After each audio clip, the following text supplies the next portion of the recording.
राधे राधे, जय श्री कृष्णा, जय जय श्री सीताराम। मानस पीयूष बालकांड।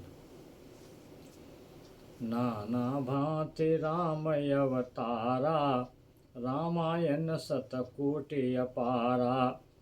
कल्प भेद हरि चरित सुहाए, भांति अनेक मुनि सन गाए। राम जी के कई अवतार हुए हैं। ये कल्प भेद की बात है। कल्प क्या होता है? ब्रह्मा जी का एक दिन एक कल्प होता है।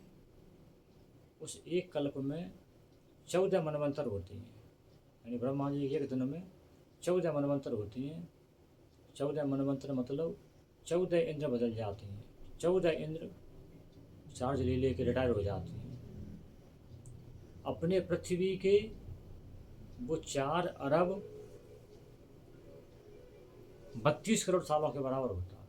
ब्रह्मा जी का एक दिन अपने पृथ्वी के 4 अरब 32 करोड़ सालों के बराबर होता है।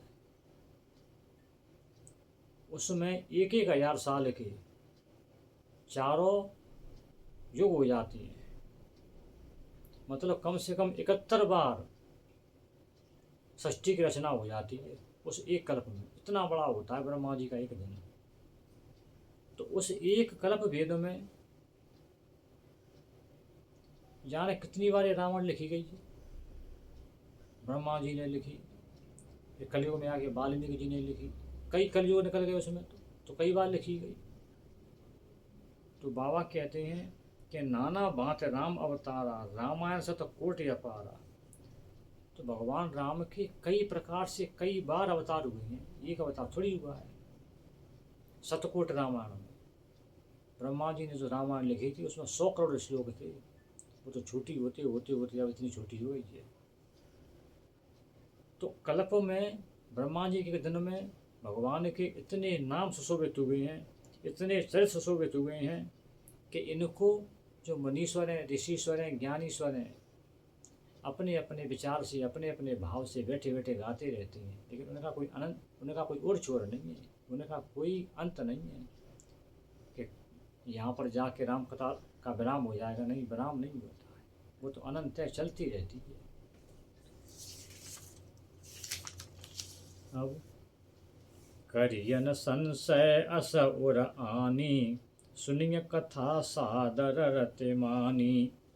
अब बाबा तुलसीदास जी कह रहे हैं कि आप राम कथा को सुन करके मन में किसी प्रकार का संशय, संदेह मत करना कि राम कथा अनंत है। आप ये सोचो कि इसमें ये कथा कहाँ से आ गई, ऐसा कैसे हो गया, तो इसका जवाब आप नहीं ढूंढ पाओगे। क्योंकि ब्रह्मा जी के एक दिन में, एक कल्प में, जहाँ 14 इंद्र चेंज हो गए, 4 अरब 32 करोड़ सालों में ये राम कथा लिखी गई है। यानी किस किस ने लिखी, किसने किसने किस किस को सुनाई, कितनी बार लिखी गई, भगवान राम का कितनी बार प्राकट्य हुआ, कृष्ण का कितनी बार प्राकट्य हुआ। तो आप कैसे ढूंढ पाओगे? आप क्या, कोई नहीं ढूंढ पाएगा कि ये कथा कहाँ से कैसे आई। इसे संशय मत करना। पूरी श्रद्धा से, पूरे विश्वास से इस कथा को सुनना, पढ़ना, लोगों को सुनाना। सुनिए कथा सादर रत मानी। इस कथा को बड़े सम्मान के साथ, बड़े प्रेम के साथ, मान के साथ सुनना, समझना।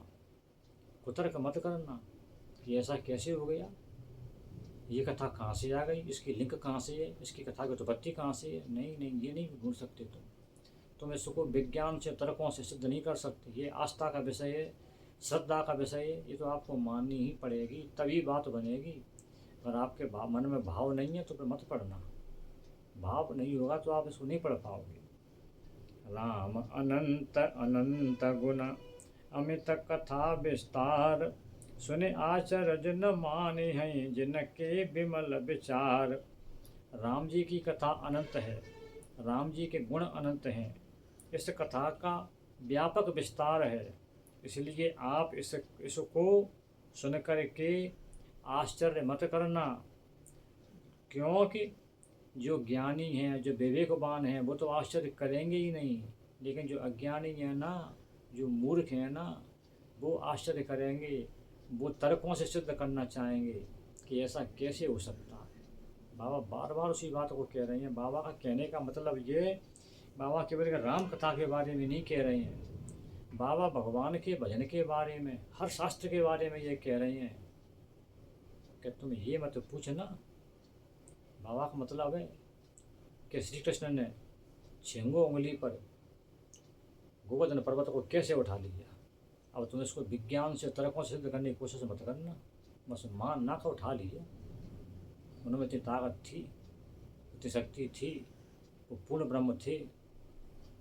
सीता जी के स्वयंवर में उस धनुष को बड़े बड़े योद्धा नहीं उठा पाए। रावण उस धनुष को देख करके और धनुष के पैर छू के वापस लौट गया, उसने उठाने की कोशिश ही नहीं की। वो देख के समझ गया मैं उठा नहीं पाऊंगा, और भगवान राम ने उसको बड़ी आसानी से उठा दिया। अब तुम इसको तर्कों से मानो कि कैसे उठा दिया। भगवान में इतना राम जी में इतना बल कहाँ से आया, उनमें इतनी शक्ति कहाँ से आई।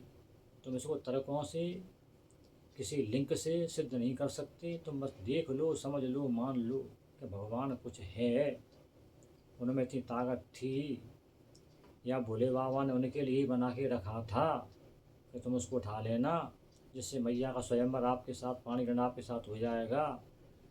तो बाबा इसी बात को कह रहे हैं कि तुम श्रद्धा करना, भगवान पे विश्वास करना, भगवान को मान लेना, कुतर्क मत करना। कुतर्क करोगे तो जीवन भर भटकते ही रहोगे कुतर्कों में।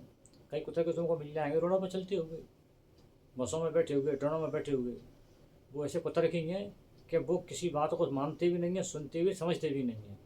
तो उन बेवकूफ़ों से तो चुप रह जाओ, वही अच्छा है कि छोड़ मन हरि विमुख ने को संग।